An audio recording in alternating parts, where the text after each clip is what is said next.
Cette émission vous est présentée grâce à la participation financière de votre Caisse des Jardins du Cœur des Vallées, qui se distingue par sa nature coopérative et son implication au sein de la communauté.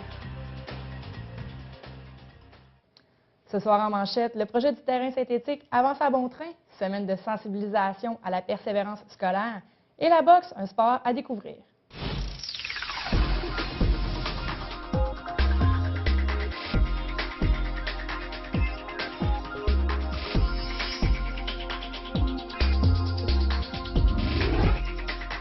Bonsoir, mon nom est Josiane Hardy et bienvenue à votre édition du 13 février du magazine Infomag.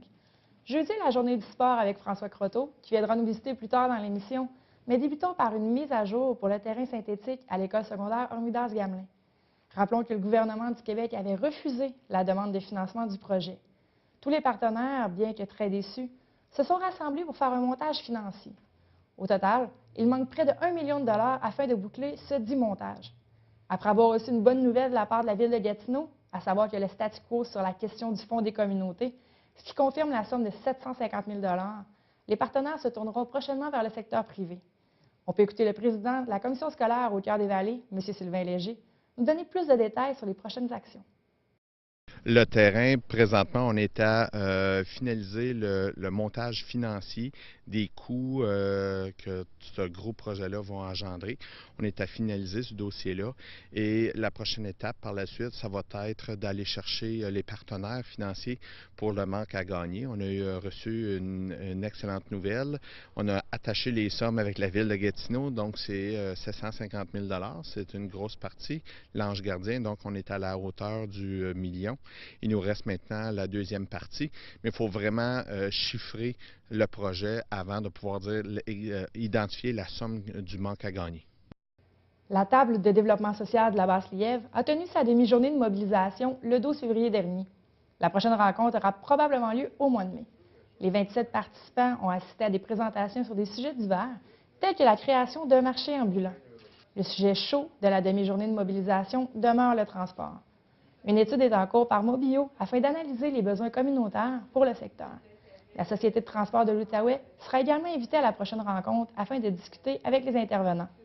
On peut écouter le coordonnateur de la table de développement social, M. Normand Prézot, sur ces deux sujets. C'est l'enjeu principal que le milieu a déterminé sur le territoire de la Basse-Lièvre. Alors, à la table, on essaie, à travers le comité local transport et des membres du comité local sont aussi impliqués sur le comité du Grand Gatineau par rapport à l'enjeu du transport communautaire. Alors, pour nous, c'est un enjeu très important. Alors, à la table, on essaie de faire un suivi toujours aux partenaires du milieu pour qu'ils sachent exactement qu'est-ce qui se fait au niveau là, des approches, puis qu'est-ce qui se fait au niveau des actions. C'est important et nous, ce qu'on souhaite, dans le fond, c'est qu'on ne veut pas déposer un projet tout fait à la STO. On aimerait que la STO travaille à essayer de trouver des solutions pour améliorer le dossier du transport dans notre secteur. C'est vraiment notre démarche. Petit rappel, la table de développement social de la Basse-Lièvre a été créée à la demande des organismes du milieu. Ces derniers voulaient avoir un endroit où échanger, connaître les idées des autres groupes et ainsi créer quelque chose qui pourrait être plus fort, avoir plus de poids dans les décisions qui peuvent être prises. La table se rencontre environ 3 fois par année. On peut écouter la directrice du Centre Action Génération des aînés, Mme Michèle Desormeaux, nous expliquer l'importance qu'a la table pour les organismes communautaires. Absolument. C'est une force collective. On sait que Michèle Desormeaux est capable de parler toute seule, mais avec encore plus de monde ensemble, ça a encore plus de poids que Michèle Desormeaux toute seule. Fait que c'est une force collective, cette table-là, pour nous. La Ville de Gatineau a lancé il y a quelques jours une mise à jour complète de son site Internet. Le nouveau site, toujours à l'adresse gatineau.ca, met à l'avant-plan un moteur de recherche plus performant, permettant ainsi une recherche d'informations par mots-clés. Ce changement a été apporté pour faire suite à une tendance observée sur le site Internet de la Ville. Les gens passent en moyenne que 2 minutes sur le site. Ce dernier se devait donc d'être rapide et précis. Une période de transition est nécessaire avant que la nouvelle version remplace l'ancienne interface de manière définitive. Les utilisateurs sont d'ailleurs invités à faire part de leurs commentaires. Passons maintenant au monde scolaire avec la semaine de la persévérance scolaire. De nombreuses activités sont organisées tout au long de la semaine afin de mettre à l'avant-plan les bienfaits de continuer à fréquenter les institutions scolaires. La semaine a débuté avec le colloque « La persévérance, c'est déterminant ». Des étudiants des écoles secondaires et primaires ont eu la chance d'avoir le magicien, M. Daniel Coutu, en performance à leur école. La CSCV participe également à de nombreuses activités, avec entre autres la levée du drapeau de la persévérance et les petits déjeuners de la persévérance dans les centres de formation professionnelle. On peut écouter Mme Geneviève Deschênes, agente de développement pour le Comité d'amélioration de la persévérance scolaire, le CAPS, nous expliquer les activités qui sont mises en avant-plan pour la semaine de sensibilisation. Cette semaine, en fait, on a commencé par un colloque qui a eu lieu lundi sur le territoire de Gatineau, où toute la région est invitée, autant les organismes scolaires que le communautaire, que le public et le parapublic. Donc, tout le monde est invité pour cette journée-là à venir entendre parler des 18 déterminants de la persévérance scolaire, ainsi que de prendre le temps dans cette journée-là d'entendre ce qui se fait dans les différents territoires de la région en persévérance scolaire, justement, des actions qui se font au quotidien dans différents milieux. Ensuite, la semaine, c'est continuer dans les écoles où là, il y a des écoles qui font des marches pour souligner l'importance, pour se faire voir dans leur quartier. Il y a aussi une tournée de Daniel Coutu, le magicien conférencier, qui vient parler de persévérance scolaire. C'est un partenariat avec les Jeux de la francophonie. Donc, trois de nos écoles secondaires qui ont la chance cette semaine d'avoir ce spectacle-là, ainsi que 2 de nos écoles primaires. Il y a aussi des remises de certificats aux élèves. Les parents sont invités à remplir une petite carte comme celle-ci pour encourager leur enfant. Donc, il y a vraiment, c'est une mobilisation générale. Et ce qui est particulier aussi cette année, c'est que les organismes communautaires ont été invités à participer à ces journées-là. Donc, il y a la Bibliothèque de Gatineau, entre autres, qui a des activités qui se font en cours de semaine. On parle beaucoup des saines habitudes de vie, de bien manger, de faire de l'exercice régulièrement. De nombreux gymnases ont ouvert leurs portes récemment et les activités parascolaires pour les étudiants continuent de se créer. On parle beaucoup plus de menus équilibrés et de l'importance de demeurer actif. La CSCV a décidé de suivre le pas. Une politique sur les saines habitudes de vie a été déposée. On peut écouter le président de la CSCV, M. Sylvain Léger, nous expliquer le parcours qu'aura cette politique et les actions qui peuvent en découler. Oui, en fait, c'est une politique où qu'on veut doter la commission scolaire. En fait, il y a beaucoup de ces pratiques-là qui ont déjà lieu dans nos écoles, les saines habitudes de vie, saine alimentation, promouvoir l'activité physique dans les différents milieux. Donc, en fait, par exemple, notre directeur général a un petit peu lancé un défi à toutes ces directions d'école de vraiment accompagner les profs et les étudiants dans un projet d'activité physique ou santé mieux-être dans chaque école. Donc, présentement, toutes nos directions d'école sont à identifier un projet et soumettre leur projet au directeur général pour vraiment promouvoir la santé et le bien-être, l'activité physique là, dans tout notre milieu. Le reportage de cette semaine porte sur l'activité physique, mais pas n'importe laquelle. Le club de boxe BG a ouvert ses portes il y a un peu plus d'1 an. Pour certaines personnes, la boxe ne sert qu'à se frapper entre nous ou ne permet pas de se remettre en forme. Mais croyez-moi, vous faites erreur. J'ai décidé moi-même d'aller faire un entraînement intensif comme le font les boxeurs. J'ai découvert un cardio quasi inexistant et des nouveaux muscles se sont manifestés. Mais j'ai découvert un sport qui s'avère être plus intéressant que je le croyais. Le club tiendra un gala prochainement, soit le 26 avril, et les fonds iront pour le fonds Jasmin Roy contre l'intimidation. Les billets seront en vente sous peu, il suffit de surveiller la page Facebook du club. Mais d'ici là, on regarde le reportage sur ma rencontre avec la boxe.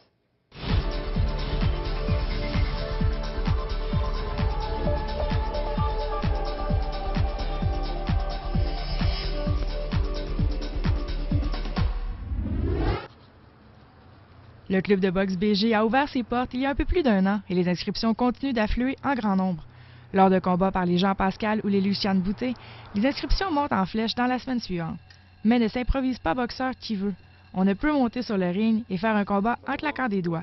Le tout peut sembler anodin, mais un entraînement intensif est de mise, autant pour le cardio que pour les techniques. On ajoute la nutrition, la volonté et l'endurance afin de faire le mélange parfait pour un boxeur compétitif. La boxe, c'est vraiment difficile. C'est un entraînement très difficile. Puis c'est pas juste l'entraînement, c'est après l'entraînement, avant l'entraînement aussi. Tu sais, la nutrition. Il faut toujours que tu surveilles ton poids.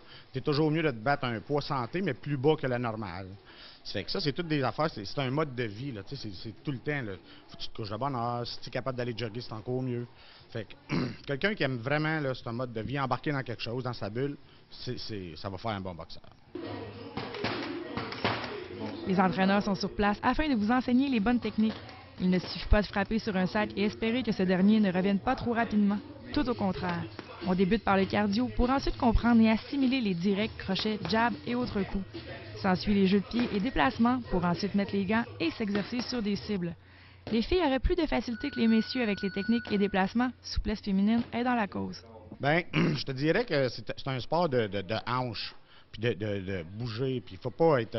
des fois, on dit un boxeur des flat-foot, il est raide, il bouge pas. Souvent, c'est comme la danse un peu. Souvent, les filles vont être plus mobiles. Souvent, je dis plus molle, les filles n'aiment pas ça, mais ils bougent plus. Les gars sont raides comme une barre. C'est comme à la danse. Une fille, ça a toujours plus de facilité qu'un homme. Bien, la boxe, c'est ça. Fait que souvent, il y a des filles qui viennent, puis je te dirais de 60 65 facile.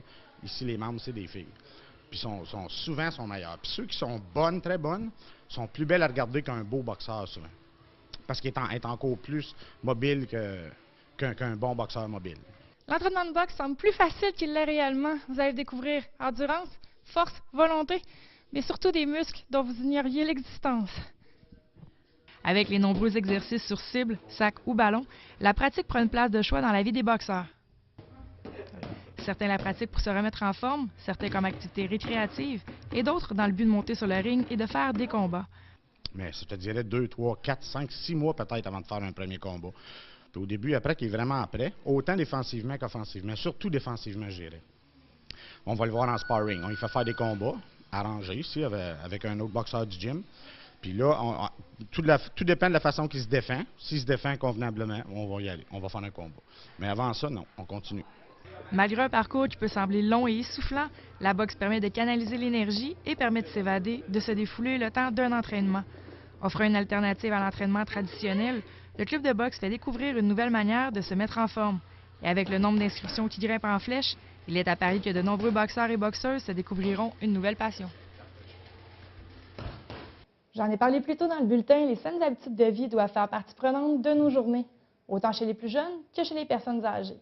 Véronique Ouellette-Saint-Denis, nutritionniste, et Caroline Pinault, kinésiologue, ont créé un document afin d'aider les organismes, les municipalités, les groupes à adopter de saines habitudes de vie. On peut écouter l'entrevue que j'ai réalisée avec les filles plus tôt aujourd'hui.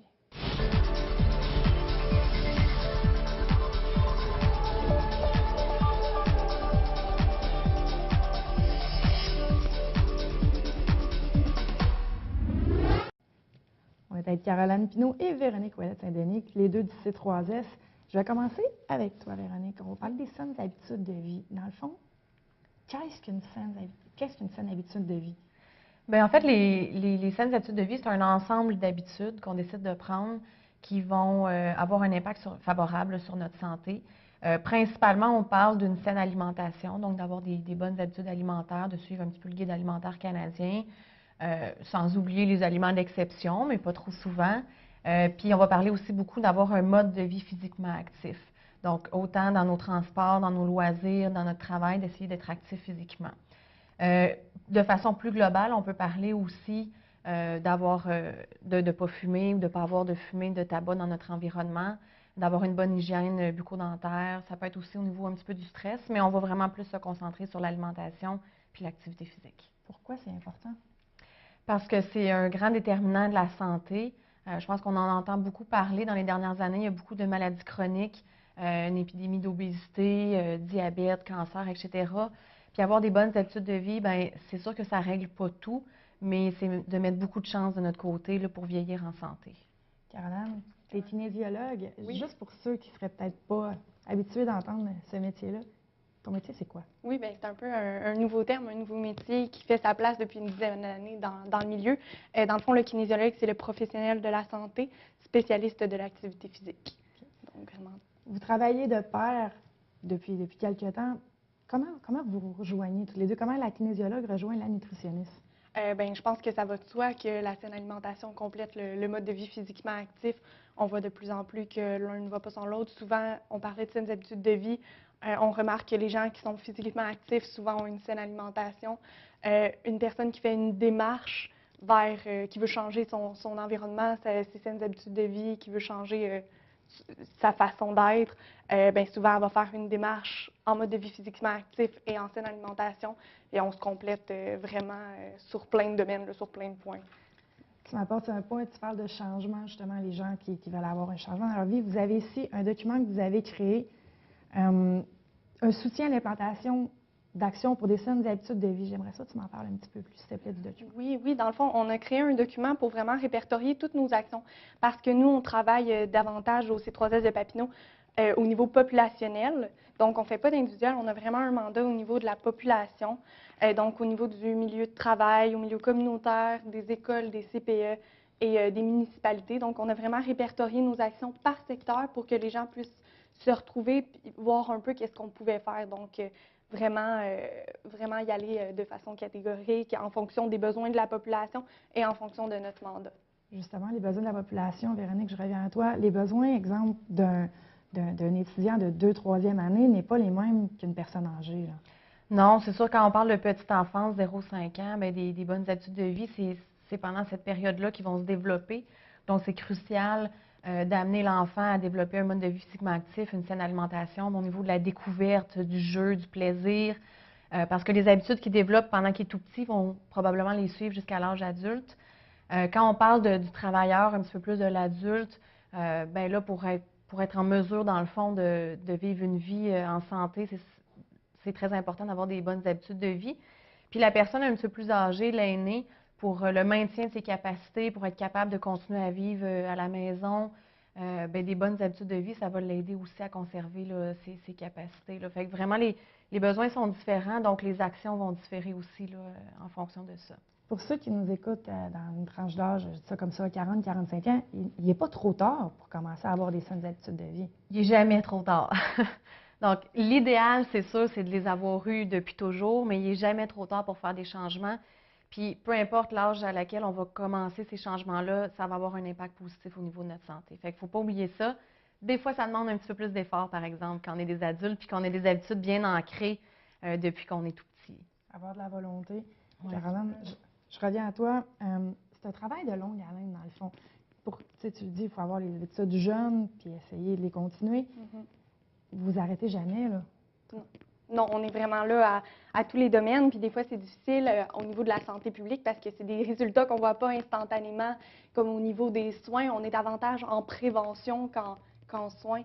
Donc, c'est vraiment un travail qu'on va peut-être voir les résultats de nos actions dans 10 ans, mais on voit qu'il y a des changements qui se font, que les gens sont de plus en plus sensibilisés, que les municipalités s'engagent, que les écoles développent leur pensée envers ça, qu'il y a des programmes qui s'en viennent. Donc, on voit qu'il y a un changement de la norme sociale qui est en train de se faire, puis on travaille pour ça, là. Justement, ce changement de norme sociale-là, et on recule de 5-10 ans, on n'en parlait pas des saines habitudes de vie. On ne parlait pas d'activité physique, outrepasser les cours d'éducation physique qu'on avait à l'école.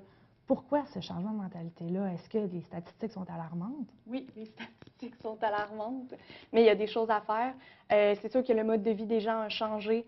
On remarque, comme vous le savez, que la femme est plus présente sur le marché du travail, que les enfants vont à l'école plus longtemps, que le mode de vie est davantage sédentaire, les activités, on écoute plus la télévision. Donc, il y a un mode de vie au niveau de l'être humain qui a changé, mais on veut vraiment que le mode de vie physiquement actif et que la saine alimentation soit mis de l'avant. On veut que les saines alimentations et que le mode de vie physiquement actif deviennent la norme. On veut, dans 10 ans, dans 20 ans, ne plus avoir à en parler, que ça soit comme normal. Véronique, rapidement, si les organismes, les municipalités désirent avoir vos services pour essayer d'instaurer les plans d'action, comment ils peuvent vous rejoindre? Ils peuvent nous rejoindre directement au CLSC Petite Nation, donc c'est 819-983-7341. Demander à parler à une ou l'autre de nous deux. On va pouvoir les accompagner là, dans leurs actions. Là. Dans le fond, on est là pour ça, là, pour les accompagner en saines habitudes de vie. Parfait, mesdames. Merci beaucoup. Bien, merci beaucoup.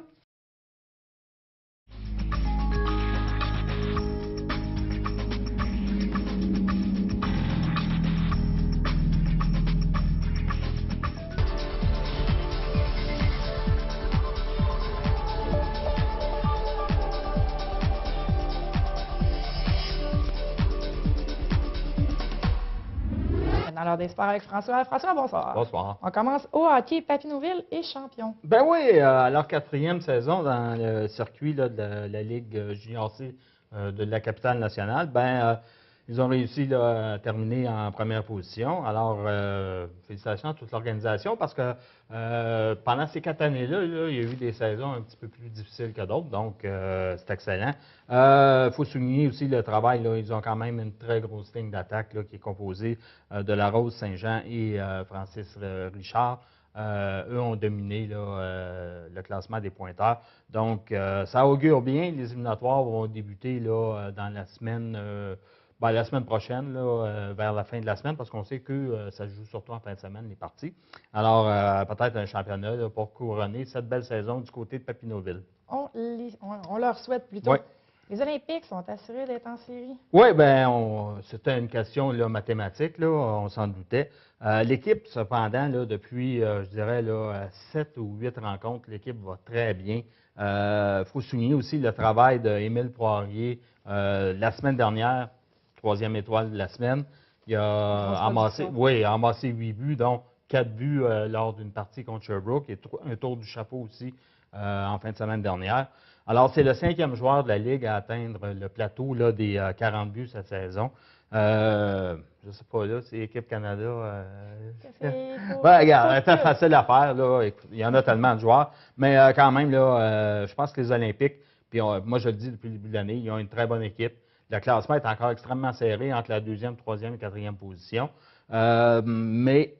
Écoutez, c'est le genre d'équipe que Benoît Groulx aime. Puis on voit que son style de jeu commence à passer au niveau des joueurs. Donc, ça porte fruit là, au niveau des résultats. En fin de semaine, il n'y a pas de partie du côté de Gatineau. Les Olympiques entament leur dernier voyage là, dans les Maritimes. Toujours dans le hockey, succès pour le tournoi Midget Espoir. Oui, il y a eu de très belles foules, il y a eu de très belles parties. Du côté du Midget Espoir de l'Intrépide, malheureusement, ils sont inclinés en 8e de finale contre les représentants du lac Saint-Louis par le pointage extrêmement serré de 1-0. Et le but gagnant a été marqué lors d'un avantage numérique alors qu'il restait là, très peu de temps à la partie.